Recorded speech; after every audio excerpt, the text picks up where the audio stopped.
Ce vendredi 9 juillet marque l'ouverture du Festival international de journalisme de Couture-sur-Garonne dans le département du Lot-et-Garonne. Pour faire écho à l'une des thématiques qui y seront abordées, à savoir journalistes de proximité et acteurs du territoire, on va vous proposer de découvrir Splan. Splan, c'est un média d'investigation. Pourquoi vous riez, Valérie? Parce qu'il y a des diminutifs surtout, des Ben oui. pourvoiles, Eh ben oui. Splan. Eh ben oui, là c'est Splan, c'est du breton et c'est un média d'investigation indépendant et gratuit né en février dernier. Regardez.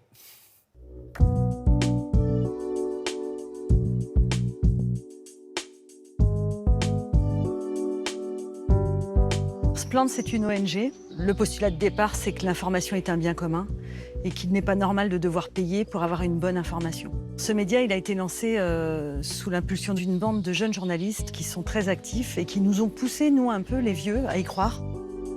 À Splend, la ligne est claire. Nous ne serons financés que par des citoyens et des associations. C'est ici à Saint-Malo que l'enquête de Splan a commencé, puisqu'il y a une usine de production d'engrais au cœur même de la ville qui a émis des doses d'ammoniac très importantes entre 2017 et 2020. À partir de ce cas précis, on s'est intéressé à l'ammoniac en Bretagne, puisqu'elle est la première région émettrice de ce gaz polluant, en faisant une carte et en recensant les points de pollution les plus importants. Les enquêtes, on peut les retrouver gratuitement sur Internet, dans leur intégralité, dès qu'elles sortent. Et on a des partenariats avec des grands médias, sans contrepartie aucune, notamment France 3. La Bretagne, c'est une des premières régions agroalimentaires d'Europe et est soumise à des enjeux importants, environnementaux mais aussi sociaux, qu'il est important de questionner.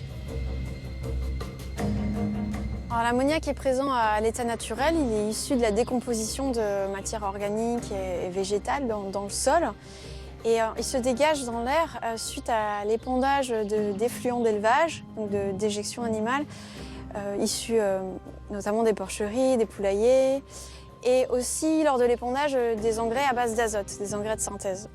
Ensuite, dans l'air, il peut se combiner avec d'autres polluants issus du trafic routier, issus du chauffage, de la combustion, et former des particules fines, très fines, qui provoquent une pollution de l'air et qui sont à la cause de morts prématurées.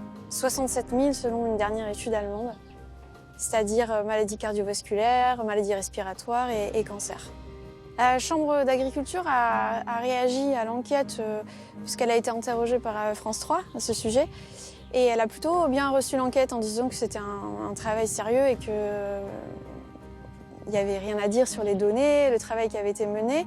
Splend se situe sur un temps long pour enquêter sur des sujets précis. Les journalistes sont recrutés pour travailler sur un sujet précis. Ils sont rémunérés et puis on essaye de les rémunérer correctement, quoi. Voilà, et je dois vous préciser que Splan en breton, ça veut dire évident.